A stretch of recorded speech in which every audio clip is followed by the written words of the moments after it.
Tom Lee. And Fundstrat Capital Chief Investment Officer, also a CNBC contributor. Good to have you, Tom. So how are you, if we could just take a step back, how are you thinking about the whole NVIDIA phenomenon at $4 trillion against this backdrop of just broad AI demand, as well as just appetite in the market for kind of this risk on sentiment as made evident by the Bitcoin move? Well, to me, NVIDIA being the most valuable company in the S&P makes a lot of sense. I mean, that's scarce. I mean, how many NVIDIAs are there in the world, right? There's 50,000 stocks. There's one NVIDIA. And so it is scarcer than like Da Vinci. So I do think the multiple at around 30 times is actually not that extended, given how important they are to the AI ecosystem. So I think there's earnings visibility and then there's multiple expansion potential. Multiple expansion potential for NVIDIA, as well as just the broader NASDAQ from here. Do you think there are significant catalysts to the upside? Yeah, I think to the extent that there's companies that are producing durable, sustained earnings growth, whether it's the Palantirs or the NVIDIAs or the Teslas of the world, they do deserve higher multiples. And, you know, something that we've been writing about is how this market endured 6 essentially black swans in the last 5 years, thrived in terms of earnings. Normally, we would assign a higher market multiple to that. And believe it or not, the mean S&P PE, so if you do the S&P equal weight, was 17.9 on the eve of COVID. It's about 0.7 turns lower today. We're like at a 16 mean multiple, meaning the market got cheaper after 6 black swans. I almost think we should be expanding that PE. There are some complaints this morning about, again, market concentration, right? When you got the top 10, is it 40% of market cap? Something NVIDIA alone's almost. The main issue you have in regards to getting the market to get a much higher multiple from here is, and this is a huge problem in trying to get that next multiple raise, is a lot of people view us as late cycle. And so since there's a lot of people, we have a very confusing cycle going on right now. You can make an argument that we're late cycle in, when I say late cycle, I'm talking about the economic cycle we're in right now. You can make a strong argument that we're late cycle. You could also make a strong argument that we're very early cycle. If you take into account, obviously, what happened during Rona, massive recession, epic recession, right? The highest unemployment rates we've seen in a long time. I think the unemployment rate got to rates that we haven't seen since probably like the Great Depression, like crazy numbers, right? Because everybody was forced to be home and job losses and travel was shut down. My city, Las Vegas Strip, they shut the thing down, right?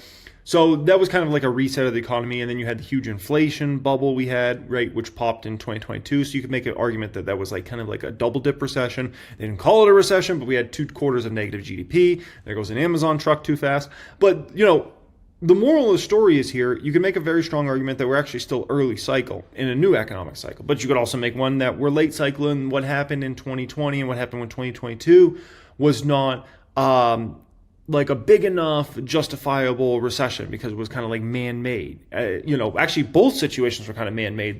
The Rona was kind of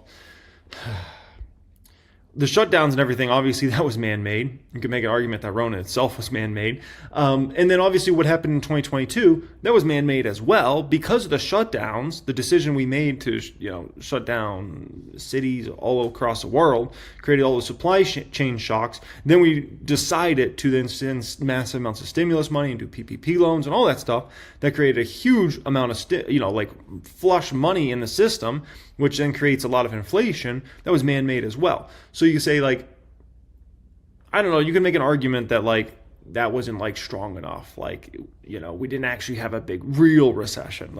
So either way, you can make a strong argument. But I think that's the reason the market has trouble getting, a much bigger multiple from here is a lot of people still view us as late cycle. And if they view us as late cycle, then they're going to say, we shouldn't, pay a big multiple because there's significant risk to downside in the next, few years. 8%. That's right.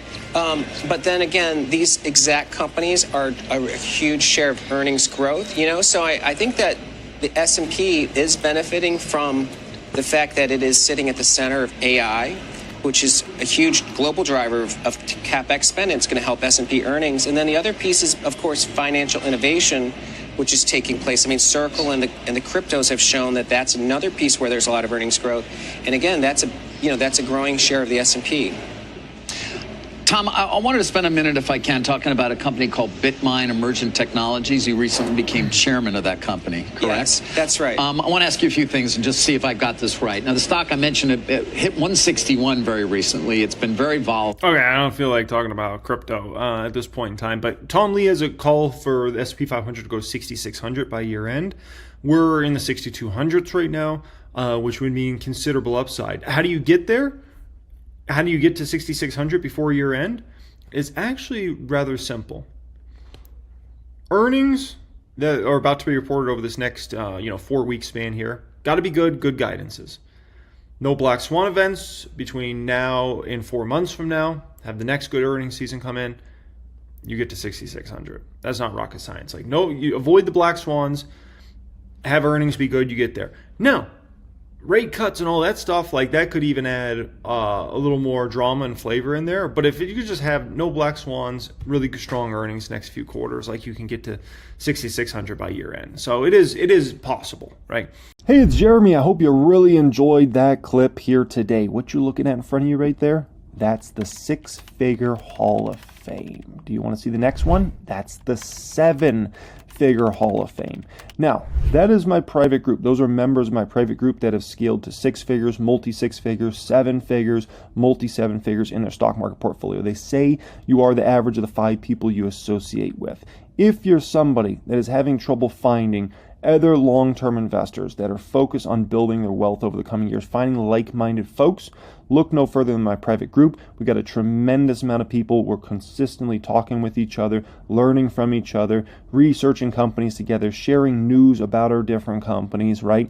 We do all that inside my private group. If you would like to apply to join us in there, go down in the description area. There'll be an application down there. You can click on that and you can apply to join us in there and take your game up to a much higher level and associate with the type of folks that you actually want to associate with. All right, let's react to some videos. Semiconductor analyst at BofA Securities. Vivek, is this kind of another on again, off again, or do you think we have at last sort of a floor in what the Trump administration is going to allow, is going to look for, and it's off to the races? Cheers. Sure. I think, John, it's hard to make a long-term forecast with any kind of geopolitical event. But for now, I think it's a good sign that there is easing of tensions between U.S. and China. We saw this with the easing of restrictions around chip design EDA software with the approval of the ANSYS deal for Synopsys. So it's very good to see this restriction also being removed potentially for NVIDIA products, for AMD products. I think it helps the U.S. AI ecosystem stay involved with the Chinese AI software developers who are innovating very rapidly, like a DeepSeek. And then also, I do think that it helps the U.S. kind of maintain its dominance over the AI technology stack over the next number of years. Because, I think only the U.S. companies really have this nice symbiotic relationship between hardware and software. So by keeping involved with wherever software is being deployed, I do think it helps the U.S. continue to dominate the AI stack. So for now, I think it's very good news. But these things do have a habit of changing on a frequent basis. We see Supermicro, we see AMD jumping on this, not Dell. Interestingly to me, what does this signal about the extent to which computer chips are bargaining chips as far as the U.S.'s relationship with China, and who is likely to benefit if they're allowed to continue selling to China? Sure. I think that, first of all, there is the China benefits are probably more for merchant silicon. That would be NVIDIA, that would be AMD.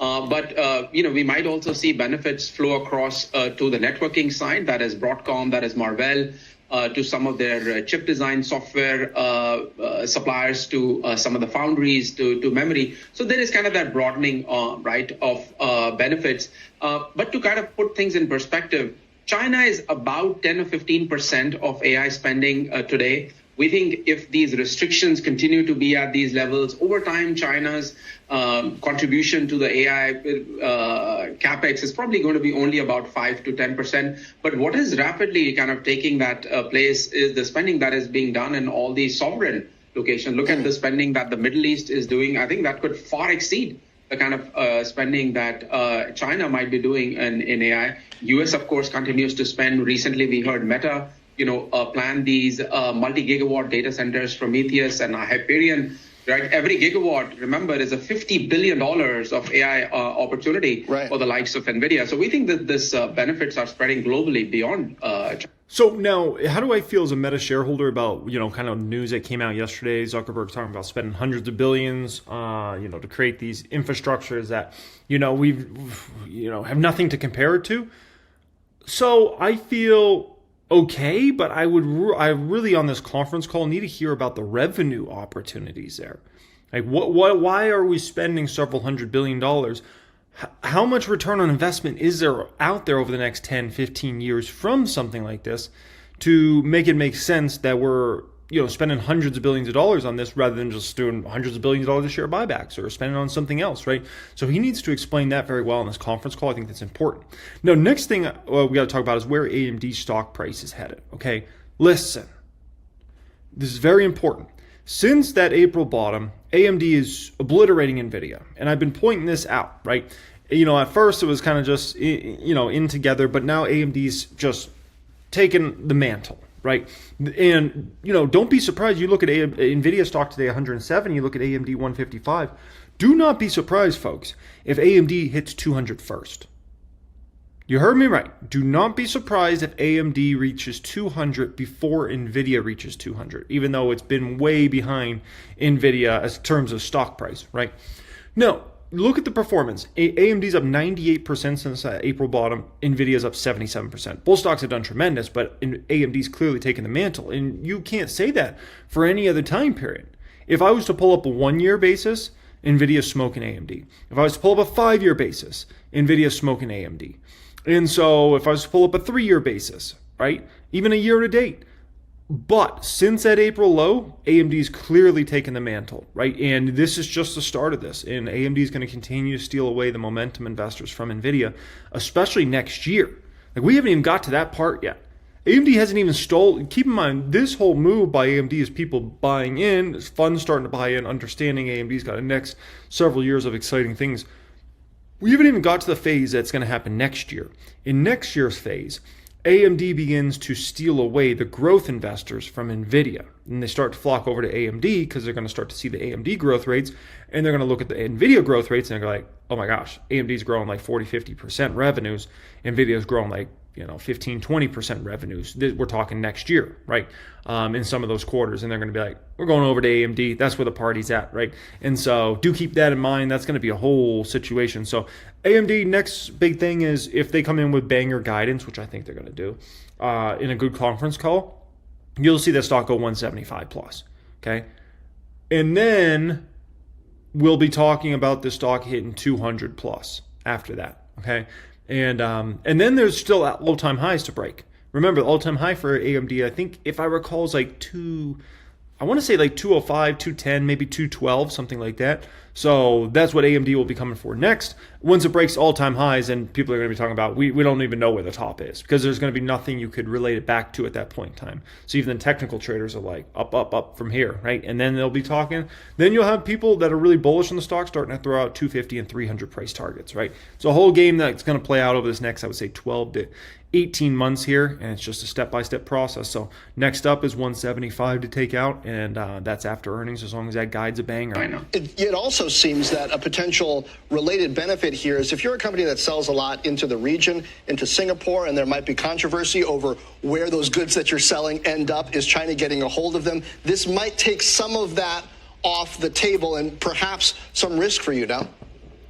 Yeah, I think it does help to some extent, although these companies have been clear that what they're shipping to Singapore and certain other Asian locations outside of China is really because some of their customers want the billing to be done in those locations. They're not actually, shipping. Man has a 220 price target on NVIDIA. Wow. A lot of chips to those locations, of course, per se. Yeah. Right? Yeah. But I do think, but I agree with your bigger perspective that the more these chips are available globally, I do think it helps to really invigorate the AI ecosystem globally, right? And I think that continues to, that helps the U.S. to maintain its dominance in this AI stack for a number of years. Let me drop a little game for you guys real quick here on semiconductors, and we'll get into Wells Fargo. We'll get into more NVIDIA and whatnot, and we'll get into the Professor Jeremy Siegel. But here's a little game in regards to semiconductor stocks and understanding how these stocks move in the market, okay? And that goes for NVIDIA's, AMD's. We can even take it to semiconductor companies that do, business in iPhones and smartphones and tablets, anything semiconductor, okay? Listen. These stocks move ridiculously rapidly, up and down. When the semiconductors get moving, when they get momentum behind them, woo-wee, you'll be talking about these stocks will move, 20, 30% a week. Not a month, not a year. I'm talking 20 to 30% a week. And it'll do that week after week after week after week. And you'll be like, huh? Like, I don't even have a chance to buy these stocks. On the flip side, when these stocks are not to play, when they lose that momentum, oh, it's brutal. Oh, it's so brutal. When these stocks lose momentum, they'll drop 50% in a snap of fingers. Like if you have a $100,000 position in NVIDIA and all of a sudden the semiconductors lose momentum for whatever reason, that 100,000 goes down to 50,000 very quickly before you can even react. It happens quick. But the momentum cycles, how long do they usually last for these semiconductors? They usually can last for 6 to 12 months before, a shakeup period. Now, those shakeup periods can be the stock can lose 20 or 30% of its value very quickly. If it's a vicious down cycle where it lasts several months, you'll see these stocks move down 50%. And I've seen that many times. Even back in the 2018 market drama we had, I remember NVIDIA dropped like 50% like that.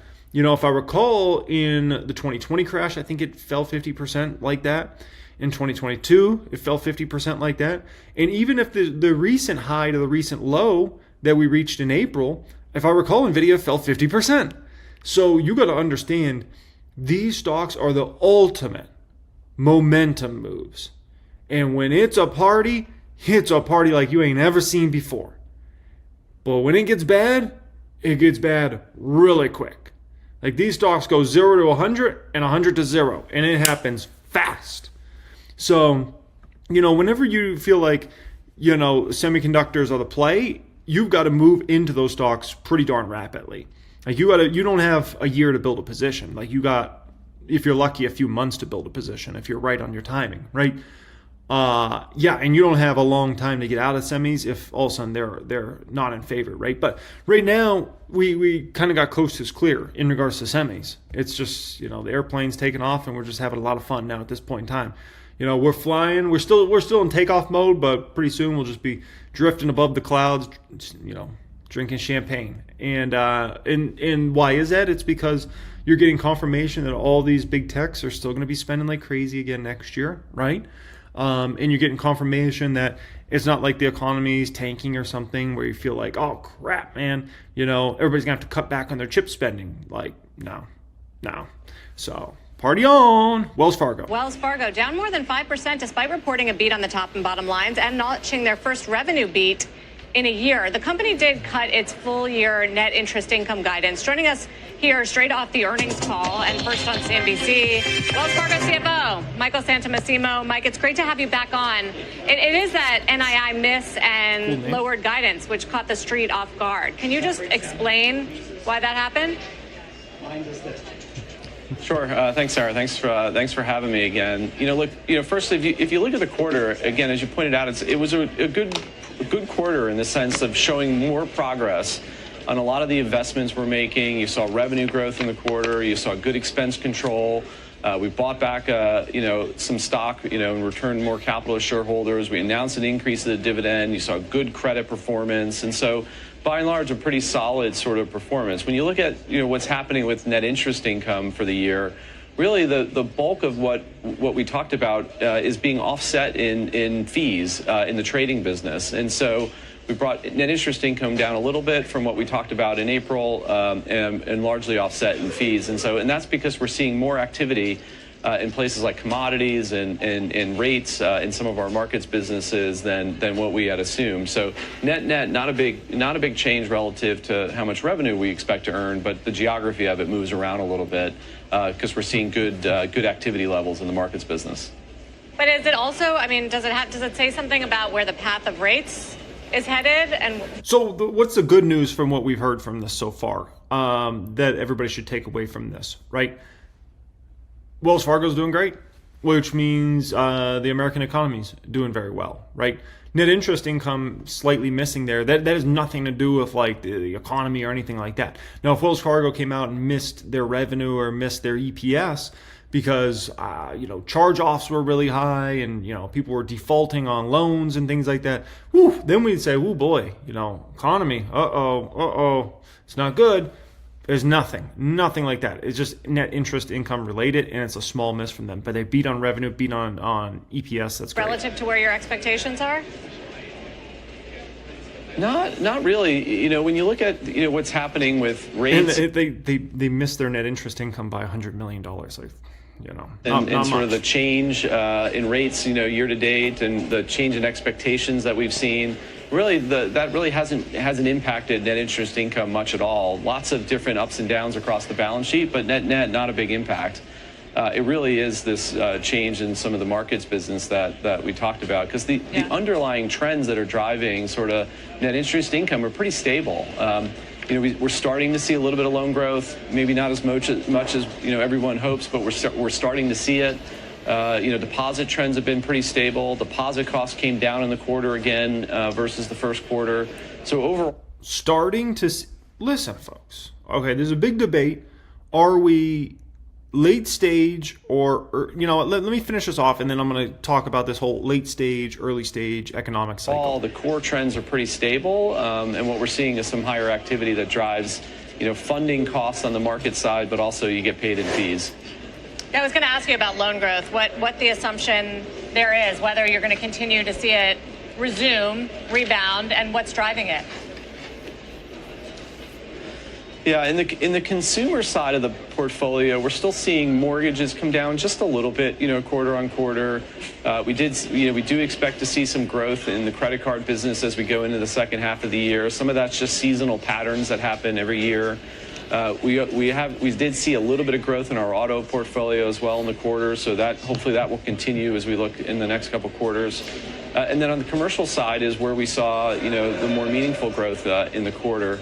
And as we look into the year, we do expect to continue to see some modest growth. It was pretty widespread across our corporate investment banking clients this quarter, which is good, right? It wasn't over-concentrated in one area. And so hopefully we'll start to see that, particularly as people get more and more comfortable with the go-forward sort of economic picture, that they've been sort of kind of thinking about for the last number of months. So